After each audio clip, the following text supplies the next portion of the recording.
Hola, muy buenas. Hoy vamos a hablar de la apnea del sueño.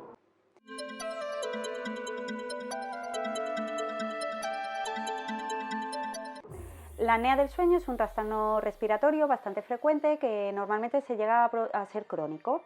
Esto lo que provoca son interrupciones en la respiración mientras uno duerme. Estas interrupciones son provocadas por el cierre o bloqueo de las vías respiratorias superiores que abarcan lo que son las fosas nasales, la garganta, la faringe y la laringe. En estas interrupciones, como hemos bien dicho, lo que hacemos es que el aire no llega a los pulmones. Suelen durar varios segundos y se repiten varias veces a lo largo de la noche. Es muy normal que la persona, cuando vuelva a respirar, emita un sonido fuerte o incluso un ronquido.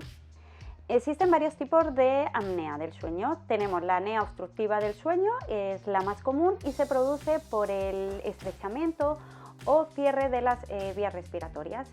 Esto puede ser provocado por bien el bloqueo por las amígdalas, la lengua o la garganta, o bien porque haya mucha mucosidad en la garganta o incluso tejido graso, o incluso porque los músculos de la garganta se relajan demasiado.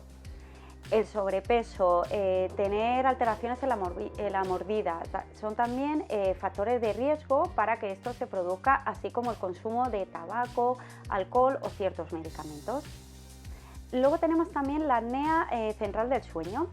Esta es la menos común, la menos frecuente y se produce porque el cerebro no envía la señal correcta a los músculos involucrados en la respiración o esta señal queda interrumpida. Le puede pasar a cualquiera, pero es verdad que es mucho más común en personas que padecen enfermedades que afectan a un lado del cerebro, afecciones en la columna cervical o incluso en los niños recién nacidos prematuros, ya que la falta de madurez del cerebro hace que no respiren bien. Y luego ya tenemos la apnea mixta.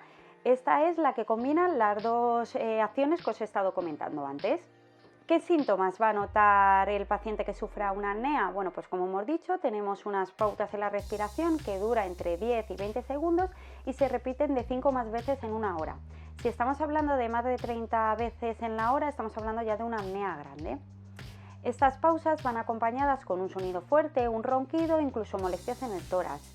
Estamos hablando de personas que también tienen sueños agitados, sofocos, pesadillas, tienen sudoración nocturna, incluso sequedad de boca.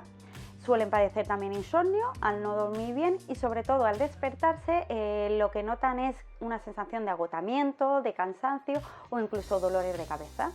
¿Cómo vamos a tratar la apnea del sueño? Bueno, pues como siempre va a depender tanto de la persona o por qué se le está produciendo. Tenemos los tratamientos intraorales, que son como pequeños dispositivos orales que se ponen en la mandíbula para que ésta esté hacia adelante y mantenga las vías respiratorias abiertas.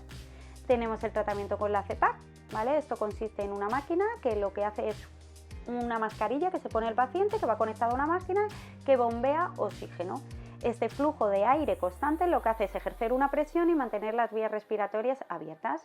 Y luego ya tenemos la cirugía. Esto se va a producir cuando ese estrechamiento es producido por las amígdalas o por una desviación de tabique nasal o incluso por los pólipos. Y bueno, ahora ya solo deciros unos pequeños consejos para tratar y evitar esa apnea del sueño. Sobre todo vamos a mantener una buena higiene del sueño, durmiendo las horas necesarias y manteniendo unos horarios regulares. Intentar dormir del lado, ya que ayuda a que las vías respiratorias estén más abiertas e intentar no estar durante mucho tiempo tumbado sobre la espalda.